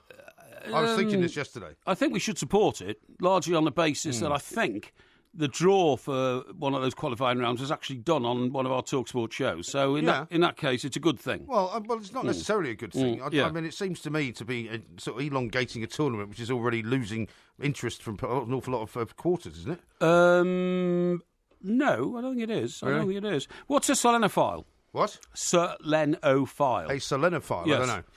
It says, and Adam sends in a note saying, Porky, stop being such a selenophile. Selenophile? Maybe something to do with the sun. I've no idea. But does it mean somebody who doesn't like the sun? I don't know. Perhaps we'll... I'll look it up, shall I? Perhaps we'll look it up and find out what it is. Because I hope it's not a bad word. I hope it's not a bad word. Then you'll have already read it out. If it is, we're not going to admit to our millions of listeners. But if it's not, we will try and be informative, OK? Maybe you should have asked me first before you read it out. Maybe I should have done. Now, what does this one mean? How do you spell it? I've told you once, selenophile, Selenophile. Okay. Now, what does this mean? This is from a guy called Gordon. Apparently, it's the Greek name for the goddess of the moon, Selene. Oh, well done. Or Selene. Well done. The suffix phile comes from the Greek philos, or loving. So selenophile means moon lover. Oh, right, OK. Well, that's from Adam, so who's clearly a man of words and readings and writings, a man of literature, probably. Literally. Thank you very much indeed. I will add that to my broad range of vocalurabic... vocabularic? Yes. Are you dyslexic? No. My Are you sure? vocalurabic armoury. That's what I meant to say. Okay. Okay, thank you very much. Thank goodness for Graham Courtney, because he constantly manages to interrupt your completely mad ravings. Graham! It's still the Borough 0, Watford 1. You'd be mad to actually enjoy this game. It's the Borough 0, Watford 1. Thank you very much indeed. Graham Courtney, he's not giving us a great advert, really, for this game, is he? He's been very derogatory about the whole thing, isn't he? Well, I mean, he's the man on the spot. You've got to take his word for it. And, I mean, every time I look up, aside from the goal, which was, as you say, rather good. It was. Everything else seems to have been completely and utterly mad. I've found out something amazing. Have you? I've just found it out. Go on. Thanks to Mark. But Mark's pen picture chose a lady, so I'm not sure whether this is a... He says it's Lancaster Mark, but his thumbnail picture on his communication... Well, is it somebody famous? Message. Some people use famous people's pictures. But anyway, he says... Yeah.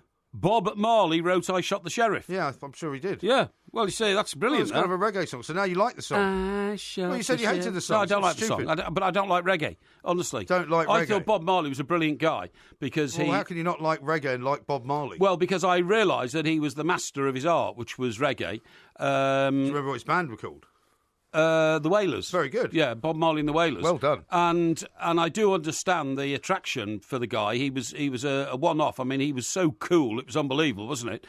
And apparently he slept with about 5,000 women, which also makes him a hero in my eyes. A hero? Well, really? sort of, yeah. Well, not someone with the morals of an alley cat. No, because I think he was spreading munificence, if you see what I mean. That wasn't all he was spreading.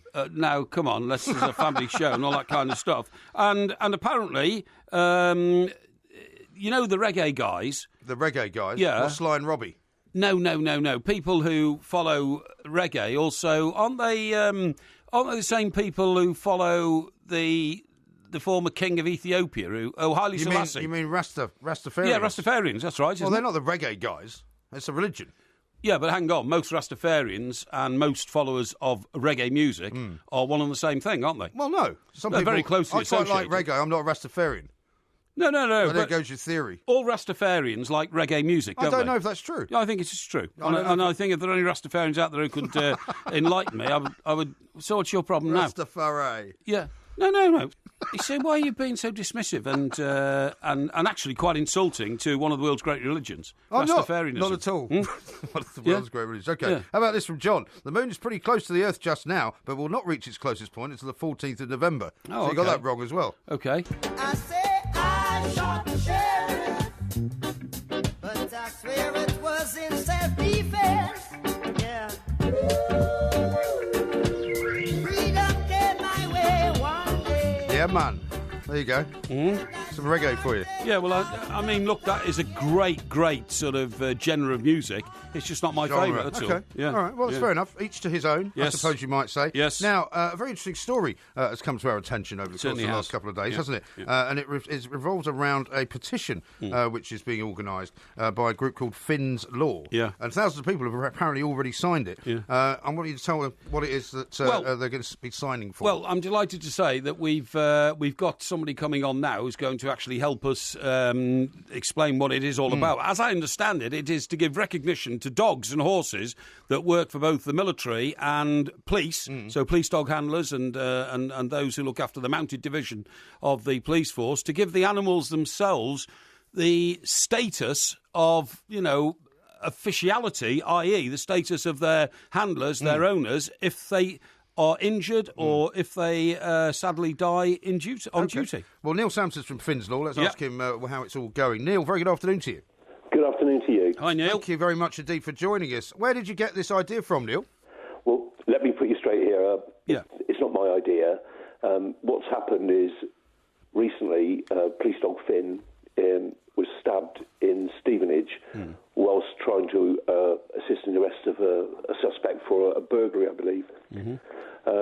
That's got picked up on by a number of people, and somebody's started this petition, obviously Finn's Law, named after the dog, to try and get some greater protection for police dogs and police horses in the course of their duty. Now, basically, as it stands, if someone attacks a police horse, police dog, stabs them, or whatever, the only charge that is levied against them is criminal damage, which obviously covers the fact that they've damaged property belonging to the police. But it's inhuman, that, isn't it? Well, obviously, it's somewhat lacking. You're talking about a living, breathing, thinking creature. Of course you are. Who is there reacting to their training. They're not there by choice, although you can't make them work, obviously, because they are living, breathing creatures, but they are doing what they've been trained to do. They're helping the police, and to call them just police property falls somewhat short of what is going on here and fails to recognise the fantastic contribution that these animals make in upholding the law of the land. I totally agree. I mean, what we're saying here is that a criminal who's intent on harming an animal that belongs to the police or even to the army or something should fear the same retribution from society if he kills that animal as he would if he kills a human being. Because as far as I'm concerned, in God's eyes, they're all God's creatures. Well, definitely, they're living, breathing creatures, and you cannot treat them as inanimate objects. And so, basically, Finn's Law, the petition, which currently stands at 59,839 signatories, blimey, is aimed at getting the process of making the attack on these animals something more than just criminal damage. And quite rightly, you mention other animals, because it's not just the police that use animals. Obviously, the fire service do, customs use animals, but then you can extend that further, that there are things like guide dogs who are out there, and people will attack these animals for no real reason. And they need they need something that recognises them as living creatures and, as I say, for the contribution that they perform. But it's also, isn't it, that what we have to be absolutely certain, Neil, is that these animals are as much a part of the law deterrent process as the handler who is handling the dog or the police mounted officer who's riding on the horse. For instance, we've seen industrial disputes over the last 20, 30 years in this country where the animals have been attacked instead of the policemen. You know, where ball bearings have been rolled in the way of police horses, where cigars have been stumped on the horses. Well, do you remember that Newcastle fan who punched the police horse? Exactly, punching police horses and poisoning dogs and this sort of thing. So the very deterrent factor that the police carry with those animals has to be as strong as the deterrent factor of attacking a policeman. Absolutely, and what you have to understand there is the fact that people see the need to attack these animals shows you how effective they are. Indeed. They cause people who are intent on breaking the law, they cause them fear. And so, we see an effective deterrent to crime, and they see it as something they need to attack, obviously, to allow them to continue in their criminal purpose. So I just retweeted your tweet from @Finn's Law about the petition. Who exactly is the petition aimed at? Because do you need a change of the law for this to happen? Right. The petition is aimed at initially getting 100,000 votes. Right. On that, the government will give time for a debate. I don't honestly believe that will cause a change in the law, because to get a change in the law, it's going to require parliamentary time, and I think the government will just let there be a debate, but they won't give time for the actual process to change the law or create a law that would give greater protection and recognition to these animals. Sure. Yeah. But the good thing is, it's getting it out there. It's getting people to recognise that animals such as police dog Finn are getting attacked, and quite in his case, it was a really nasty attack, a really savage injury to the poor dog, and it's getting it out there so that people start to think about it, and it's going to be a long, slow process, but hopefully the result will be that at some time in the future, the protection of these animals and all working animals will be raised, and we'll get a better result. I'm amazed that we as a society have taken so long to get round to this. I had no idea that horses were only treated, or dogs were treated as property towards police. I mean, we've known for years that people attack horses. If that wasn't the case, why is it every time I go to a football match, I see the mounted police with horses that have plastic visors over their face? Because, you know, obviously they're susceptible to people throwing things at their eyes and that sort of thing. So we've known this for a long time. My involvement here is the fact that in 2008 I was working as a police dog handler. I went to an incident in Swindon in Wiltshire. My dog was stabbed. I was stabbed. And again, at the time, you know, we got the man. He ended up in prison where he still is. But the fact is that the chap was charged with offences against myself and other police officers, and it was only my intervention that got the charge of criminal damage to my police dog put onto the charge sheet. Right. Did your dog survive? Oh yes, she did. Yeah. And continued as a working dog. She continued as a working dog Brilliant. until we both retired, Yeah, well, thank God for that. Neil, thank you very much indeed for talking Neil, to us. thank you very much. Tell us where people can sign the petition. I'm happy to say that since you've been on the air, the petition numbers have been clicking up, so I'm hoping people that are listening are actually signing it. So where do they find it? It's on the parliamentary website is the petition. Okay. I say it's Finn's Law, but if they go on to Twitter and search Finn's Law, they'll see the site there and the links on there. I think it's also on Facebook. So just the normal sites, just search Finn's Law. Okay, fantastic. Excellent. Neil, thank you very much indeed. Hopefully you'll get what you want, and obviously what an awful lot of other people want as well. What a real eye-opener that is. Treating dogs and horses as property of the police, and you can only criminally damage them. You can't hurt them or kill them, and that's terrible. I know. I'm so glad we got onto that, okay? Yes, and I would urge anybody out there who's been touched by that story, as I have, to get onto that parliamentary site, please, as soon as possible. Add your name, because we've got to change this. We've tweeted out on the Two Mics account. Maybe you could retweet it. People could look for it on your Twitter as well. Indeed. We've got much more coming up, including the Porky Sermon right here on talkSPORT. Yes. touch. Touch is love. Love is reaching love. Now, do you see what I mean? I'll tell you what I see. Yeah. I see you in cahoots with the guys that put this show together. No. Because I missed the first half an hour. And I presume you must have told them, get at least 4 Beatles songs in. No, I don't want to hear it anymore. I used to like the Beatles. I used to like John Lennon. Listen. I hate him now. The creative director of the show is John. And he decides on what Which comes one? on. John to the left. Creative John. Which as, left? As you're looking at them, or are they looking at us? As compared to producer John, who are both doing excellent jobs. Yeah. Creative John. By the way, I swear to you, I had nothing to do with it. Do you know what we haven't had? What? We haven't had the Solomon-like judgment of John on the right. We get that minute before the show ends, so everybody knows. On the old heroes and villains. So that there won't be too much debate when I win. Now, how about this? Doesn't have a name, unfortunately. How on earth does Mike Parry get the pronunciation of so many words wrong in the English language? No less. The list is endless. Succumbed for succumbed. Genre for genre. Are just two of about 100 I've heard him mispronounce. Yeah. If it was coming through the mouth of an 8-year-old, then it could be understandable. But not from an old-age pensioner who reportedly works in newspapers. Nothing short of ridiculous. I don't have to take That's this sort outrageous, of abuse, isn't it? I've got better things to do. That is terrible. How about this from Laura? Can't believe the show's nearly finished. I've spent it building a chest of drawers, and I'm nowhere near finished. Great show. Well, I'm sorry. You need to get better at DIY. I can knock together a Billy DIY. DIY. Yeah, I can knock together a Billy bookcase from IKEA. Billy bookcase. Yeah. How about a Billy no mates? In 40 minutes. Now.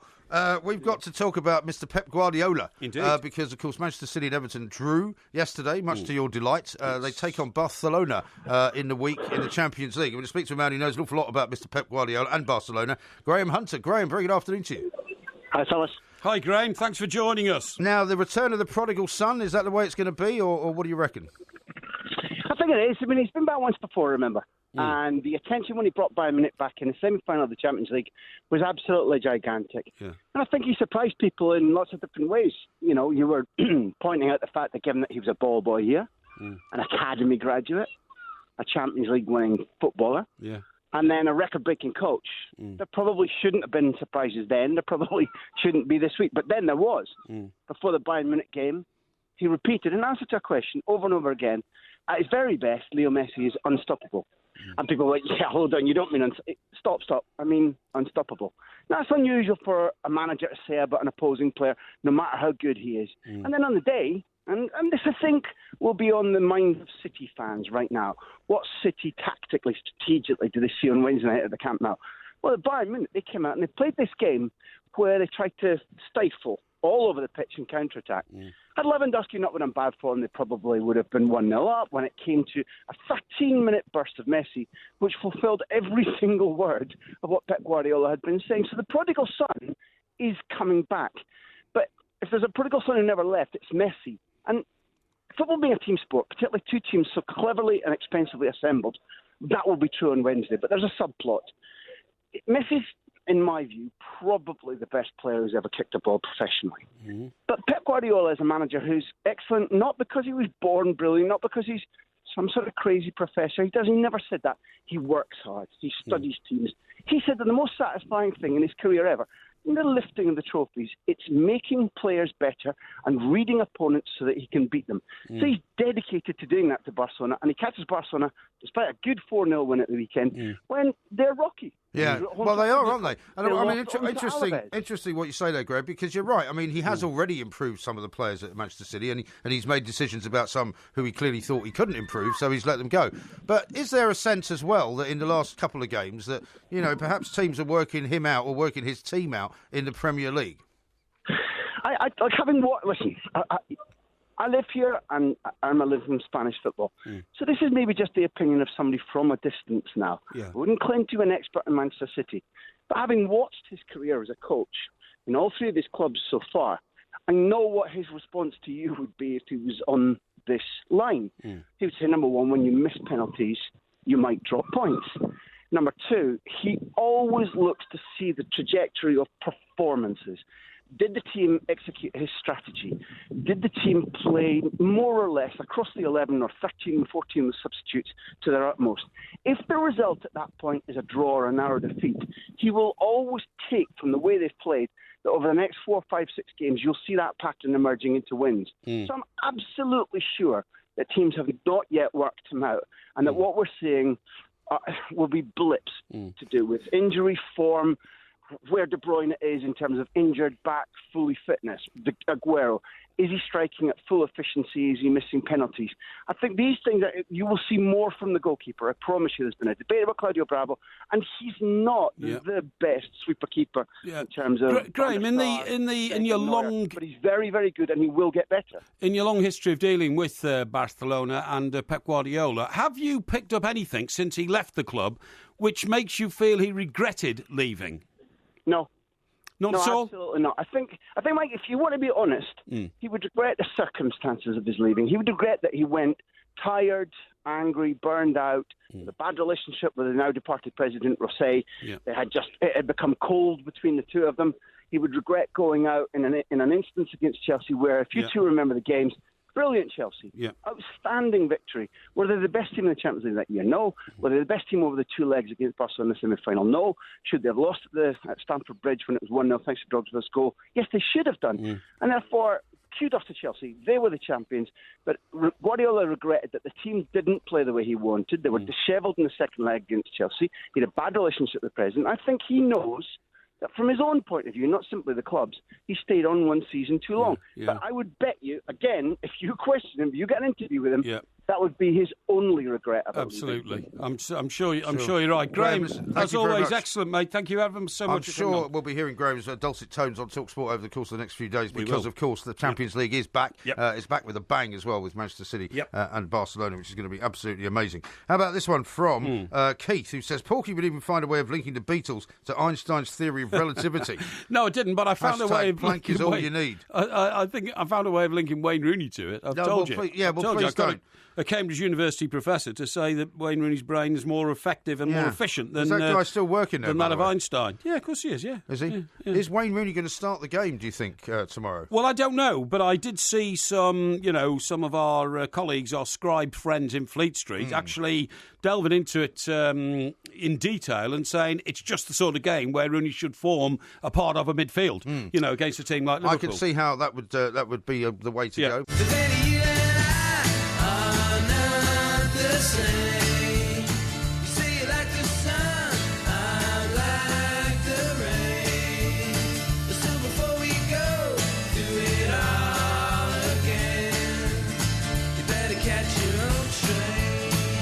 Well, this show seems to go very quickly, Porky. I suppose it was partly because I didn't get here for the first half hour. Well, that's why people so enjoyed the first half hour, and then, of course, it was back to normal. Well, I imagine if they do a track as they do for the hour, they may find that the second hour was better attended than the first. No, I think it was the first, because, you see, we had the advantage of being able to build up the drama to your non-appearance, you know what I mean? Well, it was dramatic. Well, it was quite dramatic. I mean, there was a very good chance, I have to say, when I was sitting there on the M25 not moving, as the old temperature gauge was rising dangerously towards the orange section, I thought, there's a pretty good chance I'm not going to get there at all. Well, you could well be right. Do you think, in hindsight, that you should have left home at least an hour earlier than you did? Well, I don't think I could have done, really, no. Well, why? Why couldn't you have done? Why? Was some physical force stopping you from getting in your car and starting the engine? Yeah, called 2 children and a dog. Oh, yeah? Yeah. Unlike you, I have responsibilities that I have to place on myself in order to look after the family that I have. Yes, of course. I don't just roar around the country on my own, doing whatever I like, whenever I like,